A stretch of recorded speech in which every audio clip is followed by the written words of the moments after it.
Welcome to the Erectile Dysfunction Radio Podcast. This is the podcast dedicated to educating and empowering men to address erectile dysfunction, improve confidence, and enhance the satisfaction in their relationships. This podcast is brought to you by ErectionIQ.com. Learn more at ErectionIQ.com. Welcome to the Erectile Dysfunction Radio Podcast. I am Mark Goldberg, certified sex therapist. I am deeply passionate about working with men like you to help resolve their ED. Today we are joined by Dr. Robert Segal. Dr. Segal is a urologist who has completed a fellowship in male sexual medicine at Johns Hopkins. He practices general urology and male sexual medicine. Dr. Segal specializes in male sexual dysfunction, including hypogonadism, which is low testosterone, and the topic of tonight's podcast, premature ejaculation, Peyronie's disease, and erectile dysfunction. Dr. Segal has conducted research and is an author of multiple articles on these topics. Welcome, Dr. Segal. Thank you very much. Happy to be here. So our topic today, Dr. Segal, is going to be low testosterone and erectile dysfunction. So I'd like to get started by helping our listeners understand what it means when somebody has low testosterone. Okay, so testosterone is the hormone that gives a man his vitality, energy level, libido. It contributes to a sense of well-being, good mood, and it's produced for the most part by the testicles. So about 95% of the testosterone in the body comes from the testicles. And so if someone has low testosterone, it means that there is insufficient production of testosterone. And typically the clinical symptoms associated with it include low sex drive, low energy level, the inability to exercise or to perform a great deal of physical activity. It can be associated with depression, with erectile dysfunction as well. It's diagnosed with a blood test that would be ordered on the basis of the patient having these symptoms. Okay, so testosterone goes way beyond just sexual function. It includes also mental health, other areas of general function, energy levels. Is that correct? I would say that that's very true. One of the difficult things associated with assessing for low testosterone and potentially managing it is that a lot of the symptoms that I mentioned to you are relatively nonspecific. And so just because someone has one or more of these symptoms does not automatically mean that they have low testosterone. And sometimes you can have men who have low testosterone who have these symptoms who, when you treat them and get their testosterone levels normalized, they are still symptomatic, which implies that their symptoms are related to something else other than the low testosterone. So there's a lot of complexity with low testosterone, the symptoms, not always a simple fix the low testosterone and everything's going to be okay. Is that exactly? The one other thing that I think is important to mention is that low testosterone is also associated with some other issues throughout the body. It can be associated with cardiovascular disease, and men with low testosterone may be at higher risk of cardiovascular outcomes such as heart attack or stroke. It can be associated with weak bones, and otherwise called osteopenia or osteoporosis. Those are two of the big ones, that we hadn't touched upon before. And so I have some patients who may not derive benefit in terms of their sexual symptoms, for example, with replenishing testosterone, but because they want to keep these other body systems healthy, they will kind of continue testosterone replacement just for the ancillary benefits, so to speak. Got it. Okay. Now, when you were talking about conditions that are associated, one of the things that I think would also be very important for our listeners to understand are what are some of the most common causes of low testosterone? So it's a good question. And this can sometimes, or in fact, many times be difficult to ascertain. You could make the argument that in some cases, it may not even entirely matter what the cause is, because if the end result is having low testosterone and the treatment for the most part is the same, i.e. replacing testosterone with different medical options, then finding the exact cause may not be possible or may not be that important. The two kind of principal views of it are that it could relate to the testicle not producing enough testosterone. And this is something that it's kind of hard to pinpoint exactly why. Certainly, certain things, such as if the patient has needed one or both of the testicles removed for other reasons, then that'll contribute to it. If the patient sometimes if they have testicular cancer, that can potentially suppress testicular function. If the testicles have been exposed to radiation, for example, trauma can affect testicular function, meaning trauma to the testicles. In the older days, one of the common sources of testicular dysfunction would be mumps, which you can get an infection of the testicle called mumps orchitis, which can result in kind of a lasting testicular dysfunction. So most of the guys that we see with low testosterone don't have any of these risk factors. And so it can be hard to potentially delineate why. You could argue that probably the most common type of low testosterone that we see is associated with aging. And that could be just as the patient ages, the testicle stops functioning optimally. That may also relate to the other cause of low testosterone, which is what we call hypogonadotropic hypogonadism. So basically the brain, which is responsible for releasing a hormone or several hormones to stimulate the testicle to produce testosterone, the brain is deficient. And so if the brain can't produce these hormones, then the testicles aren't stimulated to produce testosterone. And sometimes, again, guys who've had certain brain tumors, it can be related. If they've had radiation to the brain because of, again, a brain tumor, for example, that could be related. Again, trauma. There are other kind of more rare congenital syndromes that may contribute to this. Just to clarify, though, for our listeners, and in the vast majority of situations where a man is experiencing low testosterone, would you say that some of these factors, such as a brain tumor, are likely to be involved, or is it most likely not the case? It's most likely not the case. Okay.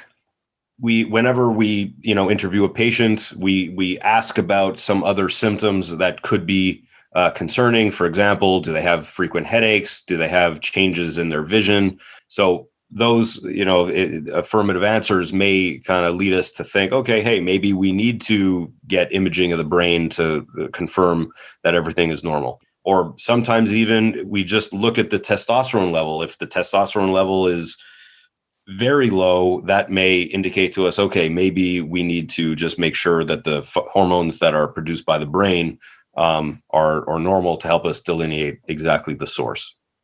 Got it. So in short, there could be a whole number of causes. Absolutely. For low testosterone. In the vast majority of instances of low testosterone, the treatment is largely going to be the same, certainly as it pertains to erections. Is that correct? I'd say that's true. In the rare event that we identify one of these, more uncommon causes like a brain tumor, then, treating that cause will potentially help to, improve the testosterone.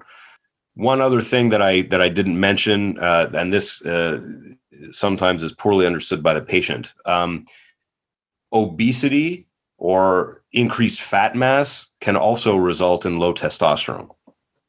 The reason why is because there is an enzyme produced by fat tissue called aromatase. And the function of aromatase is to break down testosterone. So someone who is very obese, their body may be producing sufficient testosterone, but if they have all this fat tissue that's metabolizing or breaking down the testosterone, then their levels may be low. And so certainly in men who are obese, who come in with a low testosterone, the first recommendation that I'm giving them is they need to lose weight because even if I replace their testosterone, that enzyme is still going to be very active because of all the fat tissue. And so that's just potentially providing more testosterone to be broken down by that enzyme. Yeah, so a lot of causes and a lot of potential solutions with that. Yes. So let's pivot, Dr. Segal, to understand a little bit about the role of testosterone in erections. So this is, in my mind, not that straightforward.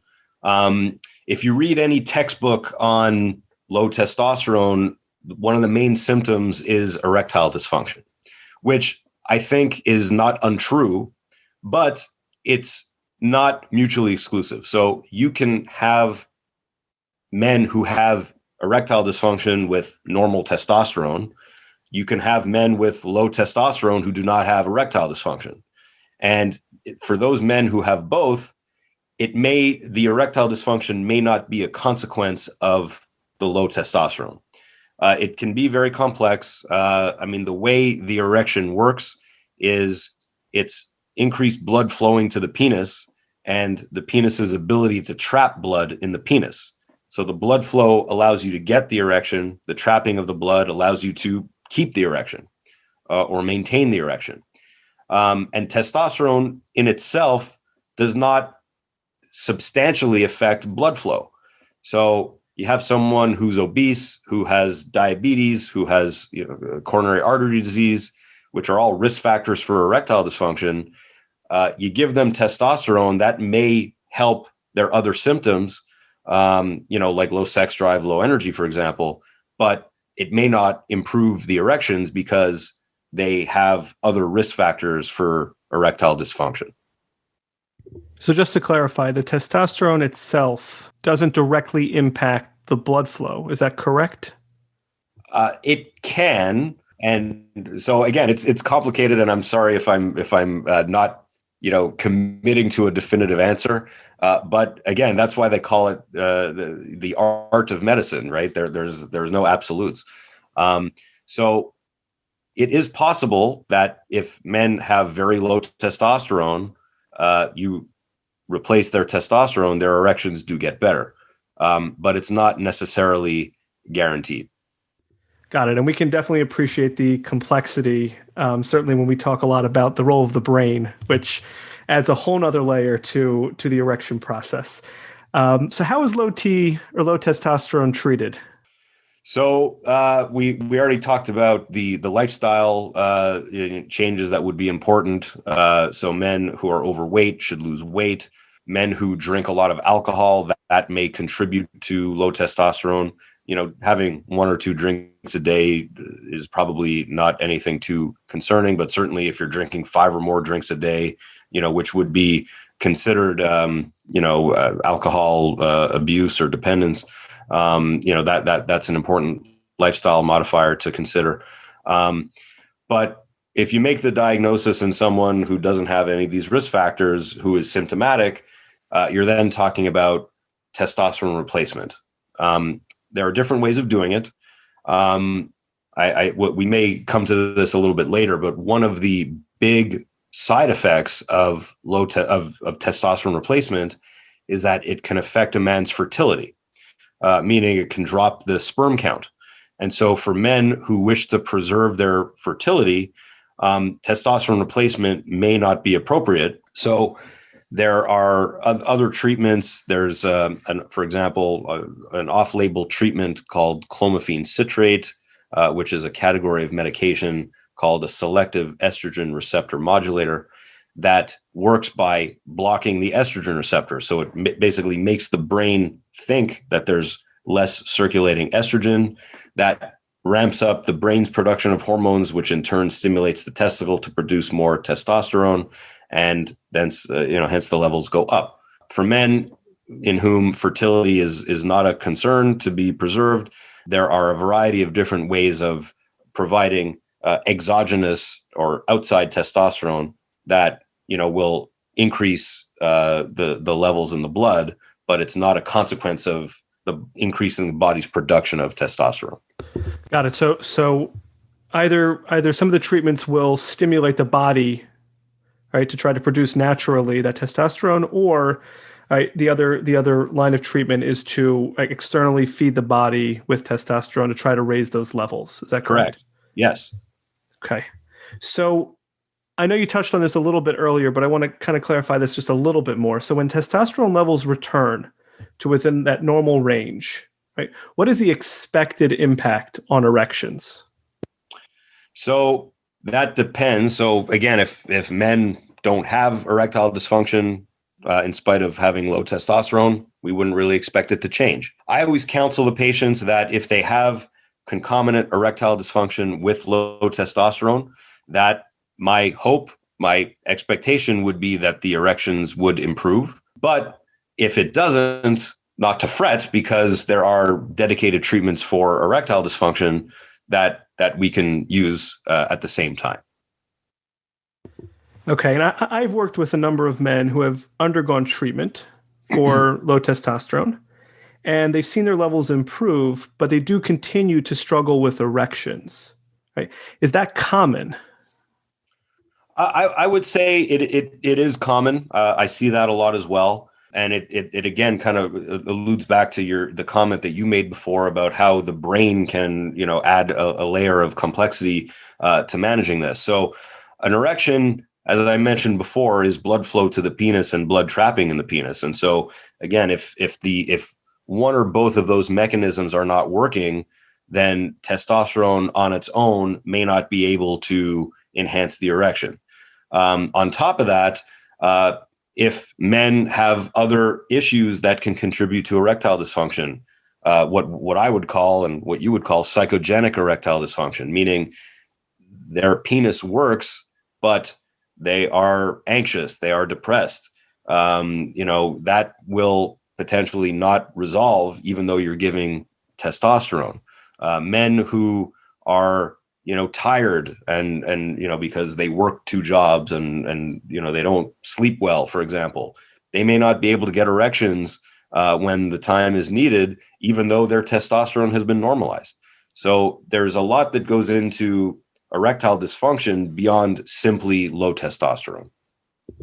So to that end, I know that the role of the brain is something that the podcast is focused on and that I tend to focus on, but I do like to get a medical perspective, maybe some of the things that you've heard from patients in terms of what are some of the thoughts, beliefs that they may be holding that might be contributing to not being able to gain or maintain an erection despite that testosterone treatment. I mean, I see a lot of men, erectile dysfunction is associated with aging. Which is not to say that young men and young healthy men do not get erectile dysfunction. They do, but certainly the risk and the prevalence of it goes up as men age. So the first thing that I'm asking them about are these other risk factors that I mentioned to you before. So do they have coronary artery disease? And how that works is the plaque that blocks the arteries that feed the heart, for example. The same process occurs in the penis, but the arteries that supply the penis are a lot smaller. And so you can get erectile dysfunction way before developing cardiac symptoms. So, and related to that would be, do they have high blood pressure? Do they have high cholesterol? Do they have diabetes? Do they smoke? Have they had prior, for example, I treat obviously a lot of men with prostate cancer. And so that, that treatment can impact on the erection. So a lot of men who come to see me with low testosterone have one or more of these associated risk factors as well. And so I try to, educate them that, the low testosterone is kind of in one, silo, let's say. The erectile dysfunction is in a different silo. And, just because the symptoms could be related doesn't mean that the treatment of one will result in improvement in both of these conditions. So that can sometimes be a little hard for patients to understand or to grasp. There is this misconception about testosterone that it's this kind of wonder drug and it's an anti-aging solution, for example. I would say that there is a lot of less than reputable clinics, for example, who will tout testosterone replacement as improving, many problems. And I've seen patients who have normal testosterone who have been put on testosterone replacement by these practitioners. And whether that's because they're just trying to make a buck at the expense of a patient, or maybe they don't fully grasp the condition, I don't know.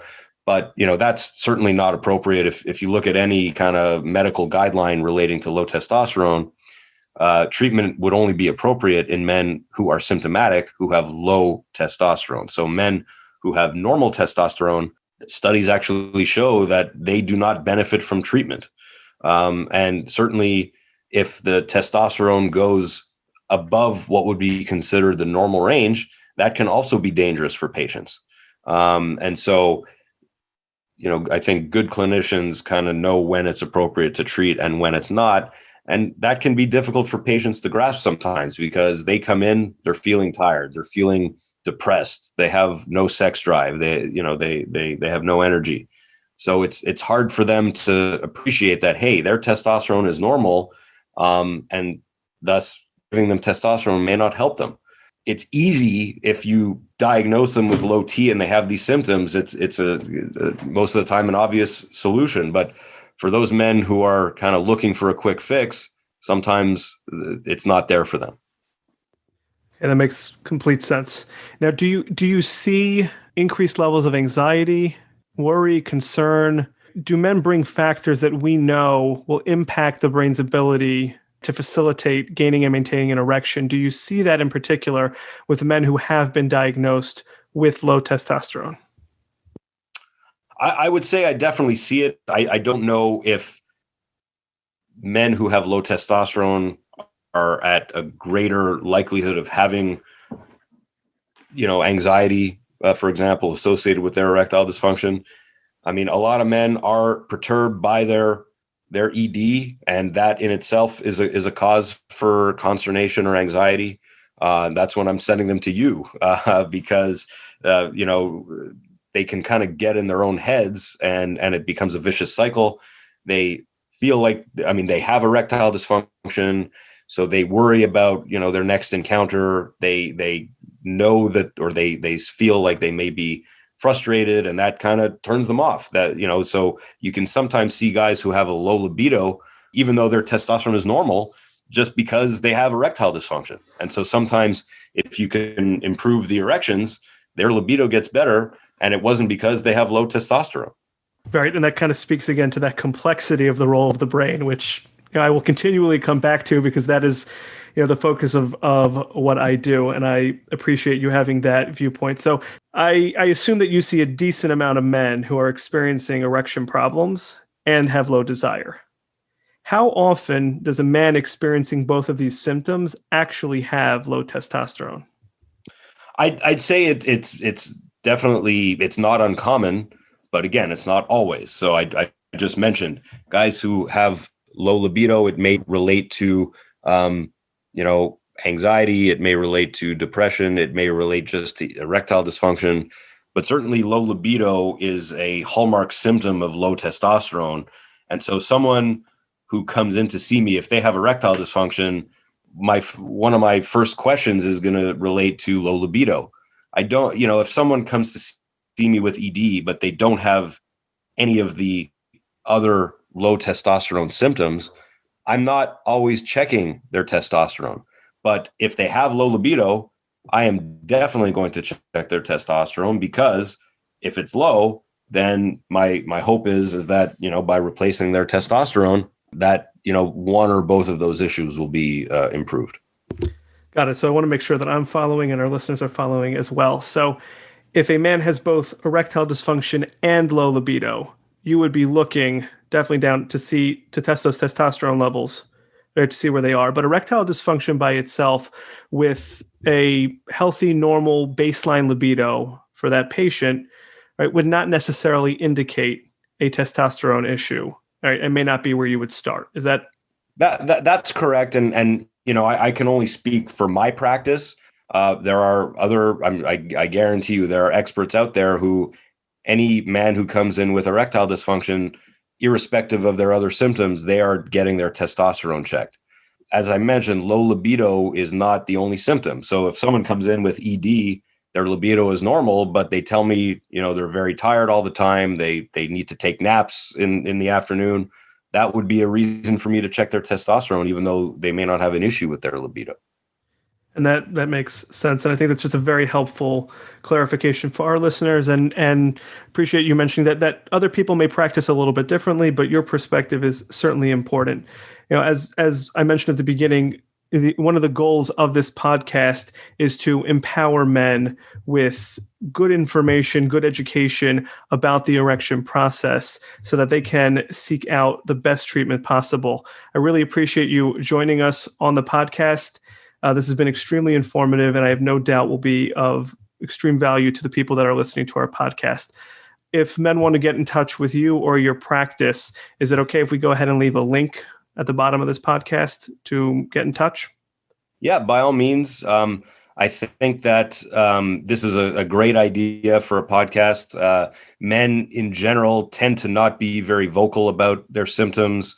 Very often men come in and I ask them, okay, well, why are you here? And they say, oh, well, my wife told me to come. So a lot of men are pretty stoic about their problems, whether it's because they're ashamed or they're not aware of the condition or the treatments. Who knows? But I think it's great to empower people with information. And the good news is there are treatments available for a lot of sexual dysfunction issues. And so hopefully by arming men with this information, it leads them to seek out the appropriate care. My practice is in Baltimore. We have many offices and there are experts in every office. So you can find a practitioner close to you that'll be able to help you for sure. And we will be sure to leave a link so they can reach the practice and hopefully be able to schedule if they would like to speak with you. Dr. Segal, again, thank you very much. This has been very helpful, and we look forward to having you back for a future podcast.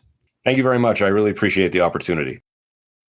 Thanks for listening to the Erectile Dysfunction Radio Podcast. For more information on today's topic and understanding how the mind impacts erectile dysfunction, please visit erectioniq.com. That's erectioniq.com.